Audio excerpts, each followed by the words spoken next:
Yeah, so this venue is incredible. I'm so impressed just being on the grounds here. Wow, kind of blown away.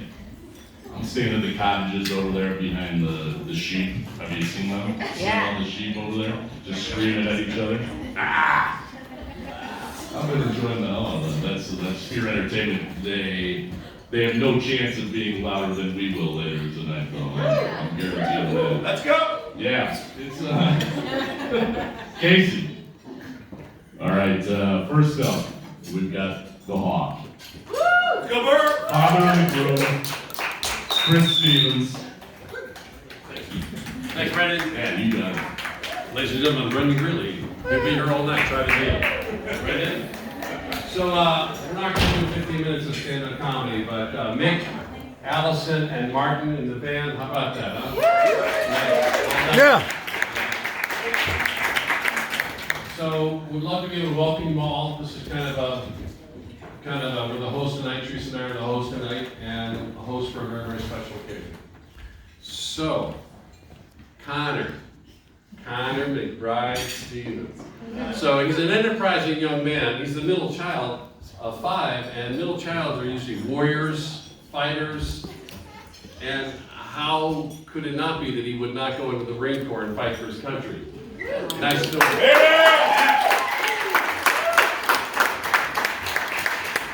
Matt Colucci's in the house. One of the he's also Matt does things we can't even talk about. So people ask me, what was Conor like when he was young? And I said, well, he was a very enterprising young man. And he was a funny guy too. So I remember one time we were watching the nightly news and there's a story on there about murders and stuff like that. And Conor was a thumbsucker. Until he was about 14. And so he's sucking his thumb, and he's probably about 4 years old. And we see this news thing and he goes, Dad, why do people kill each other? I said, well, honey, sometimes kids grow up in dysfunctional families and they don't come from the same kind of loving environment that you do, and they get a little sick in the head, they do things that they shouldn't do. So about 3 months later, Riley's kind of walking through, she's like 3 years old, walking through the kitchen, la la la la la. Conor's stuck in his phone and he whacks her in the head. He doesn't think I see her. I said, Conor, get over here. I said, you just hit your sister in the head for absolutely no reason at all. What would make you do something like that? I'm sticking the head, Dad. I'm sticking the head.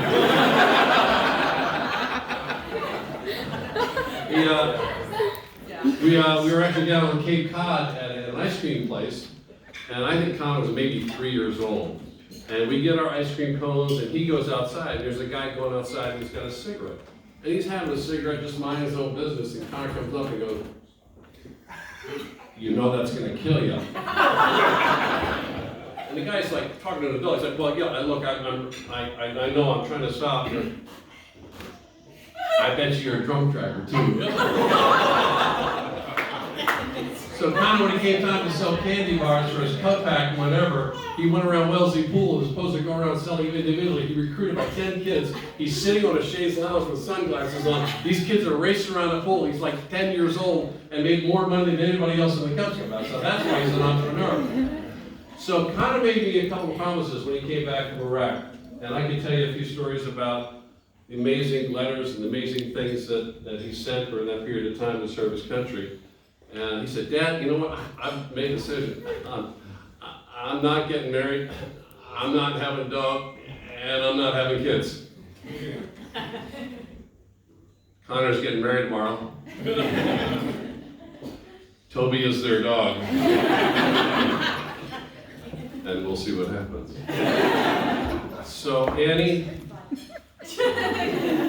you met this guy a few years ago, and we had a good chance to be able to get to know Annie. And special woman, special smile, special ability to be able to call Conor out when he needs to, almost daily. So the Princess Bride, right? We're in a castle, right? Right, the Princess Bride? Anybody, Princess Bride? You beat my fan. You think you must be very good with your authority. You got to my giant thing. You must be very thorough, but you never met my intelligence. Oh, so you think pretty smart, do you? Let me put it this way: Socrates, Plato, Aristotle, moron. Anyway. Conor doesn't do anything with any of the small way. He does everything first class. And tonight in this trip is about asking people that they love to be a part of an amazing celebration. So I'm just going to close with, there's a few things I'd say, but I'm ready to get the hook from Brendan. I'd say what a great Come on, wrap it up. There's an Irish blessing. So may you be blessed and God always be with you. May your children know your children. May you be vapid in terms of, sorry, I forgot the words. May you not have bad problems happen, and may be blessed to have a lot of problems happen. And may God hold you in the palm of his hand. Blessings to you both.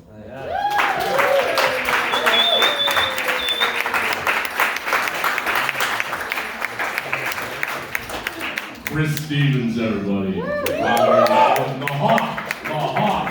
Fantastic. Man, did you know, I learned Johnny Cash stayed here. He loved this castle. This is, famous Nashville musician, Johnny Cash. And the story was, the bartender told me he came back from a walk one day, and he was thirsty. He walked right behind the bar and poured himself a beer. The bartender said to me, "You don't stop Johnny Cash if he wants to pour himself a beer. You just let him do it." Hey, all right, great story time. Let's move this along, right. We don't want to be here all night. Next up, we got a lot of family here, and Riley Stevens, the only girl in this Stevens family. God bless her. Here she is, Conor's sister, Riley. Get it. Okay. So yeah, I'm Riley. I'm Conor's sister. It's been so awesome to see everybody and catch up with so many people that I haven't seen for years. I know a bunch of us haven't seen you guys for years, so this has been so much fun. Thank you so much to Fran and Nancy, and to my dad and Treese, and to Conor and Annie for putting this whole weekend together. It's pretty incredible to be here. I wanted to say a few words about Conor and Annie because I love these guys so much, but as I sat down to think about what I wanted to say, I quickly ran into a roadblock when I realized it was going to be pretty hard to sum up Conor in just a few words. But then I realized that somebody else has actually done a pretty good job of summing up Conor in just a few words, so I'm going to steal her words and not create my own. Before our mom passed away, she created a little video for us, and in it, she speaks to each of us. And when she speaks to Conor, she says, "Conor, you have a fire in your belly, like I have never known." And she added, "Use that, and make sure you never lose it." And when she says this, she has the biggest smile on her face. Most likely because she's thinking about all the outrageous and menacing things that Conor had done so far at that point because of that little fire in his belly. Okay, so she knew at that point that Conor's fire in his belly would lead him to drop bugs into ladies' bikinis as they sunbathed at the Wellesley Country Club. She also knew that fire in his belly would lead him to crack an entire carton of eggs raw into his bed and scramble them with his bare hands in an effort to make scrambled eggs for the family. By the time she made this video, Conor was in high school, so she knew that the fire in his belly would make him an exceptionally aggressive and really good football player. But it would also help him to throw great parties whenever his parents stepped out of the house for more than a couple of hours. What she didn't know yet, though I don't think she would be at all surprised, was that fire in his belly would continue to help him make great friends and be the most fun guy to party with. It would lead him to join the United States Marine Corps and fight for his country twice in Iraq. It would lead him to be probably the most hardworking guy I know. And it would lead him to find the most beautiful girl who is the sweetest and the smartest, that is as hard of a worker and as hard of a partier as he is. Annie is certainly family when I say that we love Annie so much, and we are so excited to welcome her into our family. And I think we are all incredibly grateful that the fire in both Conor and Annie's belly led them to plan a wedding in Ireland, and we're all here to celebrate it. So cheers to Conor and Annie. We love you guys.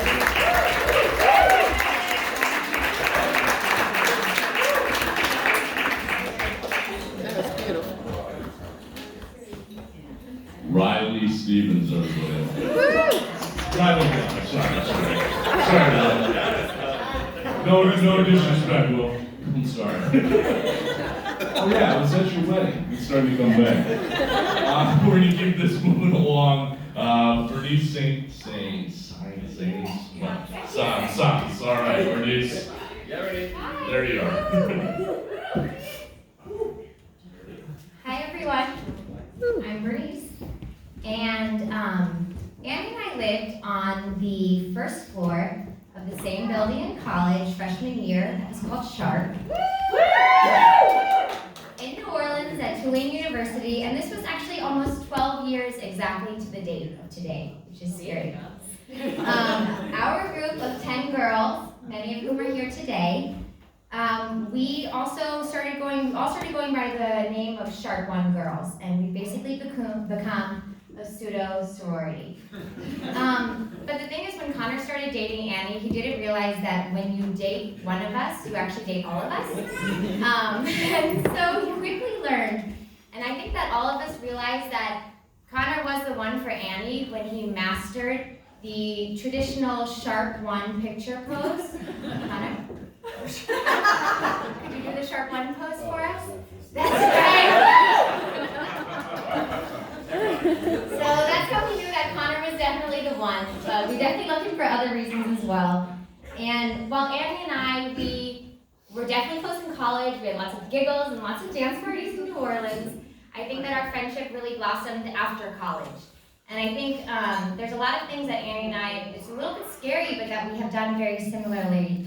And we have actually become so close that we're now marrying men that are almost identical, both bald, bearded, incredibly handsome men that hate to wear ties. They go by Team No Tie. Team No Tie. And they also put up with me and Annie's sometimes strange love of our dogs. And I just want to give Toby a shout out because obviously everybody here misses Toby. Annie obviously the most as Toby's mom.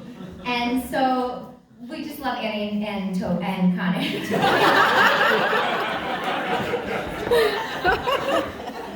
But all silliness aside, Annie and Conor, they're definitely amazing people. They're amazing dance partners, incredible hosts, the hardest workers that I know. And I know that, and I speak for all of Sharp One, all of us that are here and all of us that couldn't make it, that Conor, we are so excited to welcome you to the Sharp One family. And all of us are standing by you guys tomorrow to say, I do. Welcome to the Sharp One family. Annie, we love you. Cheers.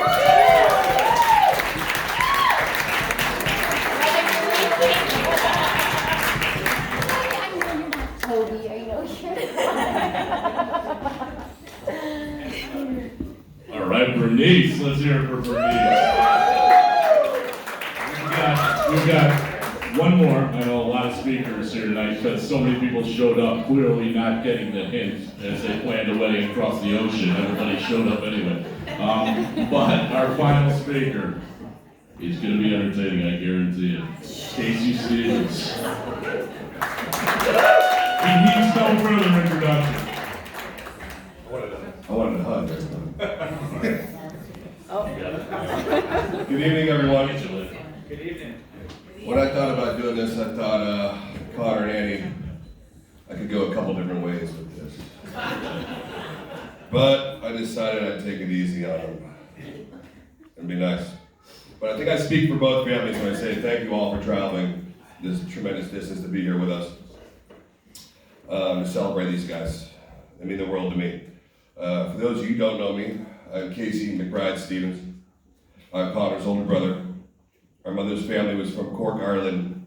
Her name was Marion McBride, and her children are Patrick, Casey, Conor, Riley, and Peter.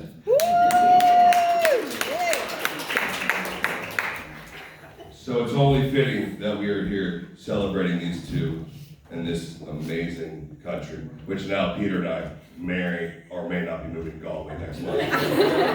I'm in. But Conor, I think I speak for everyone who knew you before Annie. When I say prior to Annie, I'm not sure if any of us actually thought this day would happen. Am I right, boys? Am I right? A little dicey.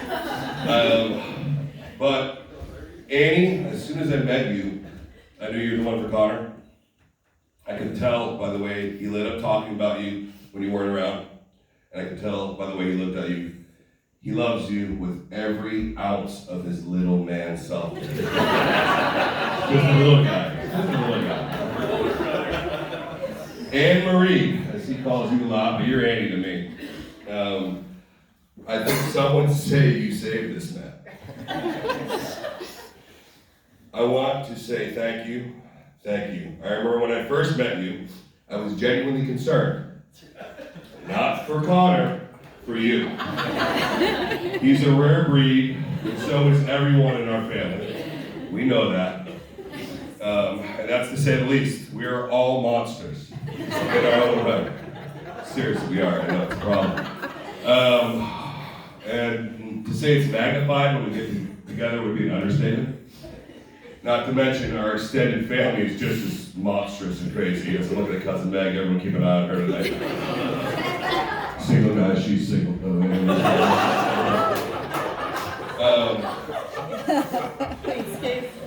I figured anything would help out. I was worried that you wouldn't be able to hang with us and keep up with us. But you clearly are more than capable. And have been family from the very beginning. Thank you from the bottom of my heart. Thank you for making my baby brother the happiest guy. Riley, you got me going early. Happiest guy on this planet. Conor, Mom will be so proud of you. Proud of the man that you've become, all that you've accomplished, and this incredible girl that you found to soon call your bride. Annie, I so dearly wish my mother could have met you. She would have absolutely loved you, adored you, and been proud to call you her daughter. And she would have genuinely thanked you for keeping her little con man in line. Conor, the Lord knows I have an arsenal of material I can unleash on you and everyone here, but I'll take it easy, I'll spare you. Looks like it's just me and you, Pete. And I don't think that's going to change anytime soon. Dad and Therese, I know, has it been 3 weddings in 3 years? You guys are good for a while.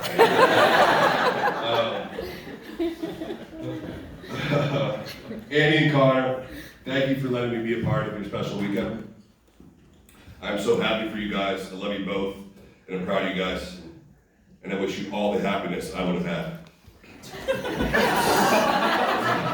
Annie, some would say, who knows Conor really well, and his snacks.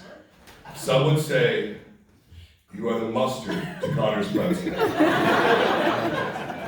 Everyone, please raise your glasses and toast to Annie and Conor. Cheers!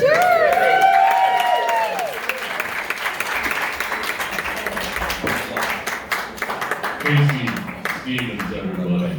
Brother in the room. We do have one more Ames friends. Want to come up here and say a couple words. Last minute, man, but I think we got time for it. Right? Yeah. All right, let's hear it.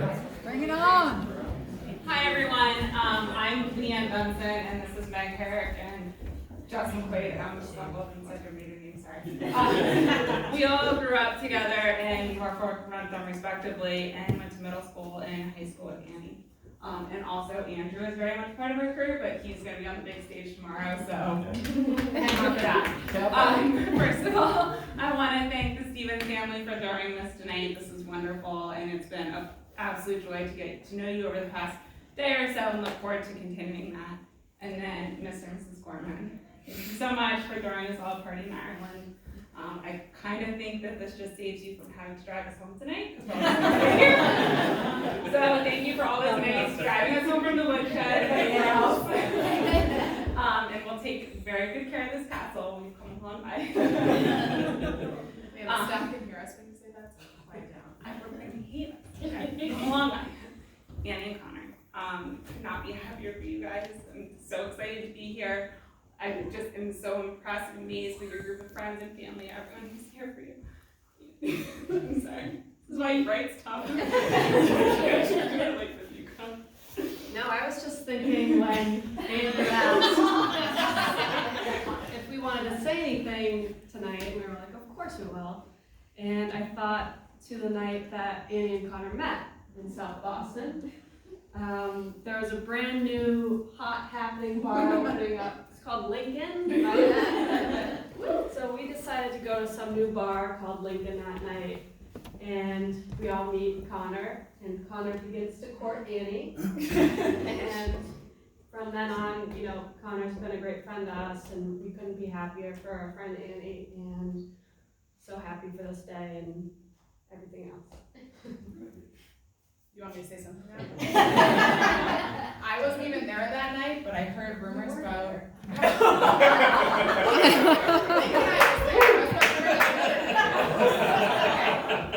We lived in a beautiful apartment in Brighton. Beautiful. Right, Connor? Oh yeah, it was great. There was a little snowstorm called Nemo. And I heard Connor got stuck there for about 48 hours. So he got his car out. I think you guys were 2 months into dating. And That was the end. we found out the end. Stuck in bright. Yeah. I would have left the relationship too if no one would be honest. But he didn't. Here we are today. And thank you guys. We're so excited for you. We love you both. And we wish you nothing but the best.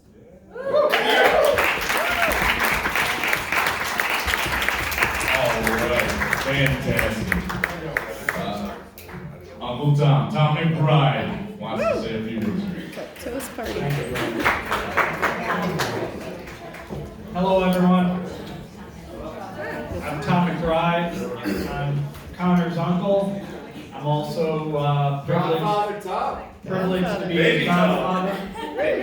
Kathy over there is godmother, so I was also privileged to be Connor's mother's brother, affectionately known as Baby Tom. You can tell where that comes from. So, but a lot of people have commented on Conor and what a badass he is, and headstrong and strong-willed. But I think this is a testament, as I've learned over the years as he's grown up, as strong-willed and sometimes hard-headed and determined as he is. He's also a softie. He's extremely generous and extremely caring.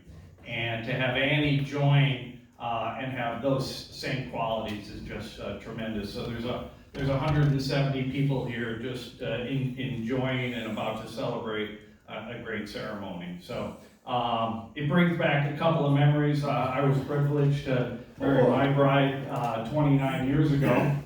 At the time, we were getting married in Minneapolis, and the Stevens family boarded a plane in Boston, and Conor stands up in the middle of the plane and asks Chris and Marion, are all these people going to Uncle Tom's wedding? Julie and I flew through Boston to connect, to come here last night, and Julie reminded me that are all these people on the plane to go to Conor and Annie's wedding? We had a great wedding. The next morning, we were not in a castle, but we were in a facility that everyone was able to sleep in, had their own rooms. The next morning, after the wedding, Conor shows up in the bridal suite. Unannounced, uninvited, somehow he keyed the door. Julie's wedding dress was on the chair. We're still in bed, but he announces, what's this wedding dress doing here? So, You're gonna find out tonight. Anyway, really, I felt privileged to be your mom's brother. I am extremely privileged to be your godfather, and I wish for all of us just best wishes and a toast for a happy and blessed wedding. we couldn't be happier for both of you. Thank you.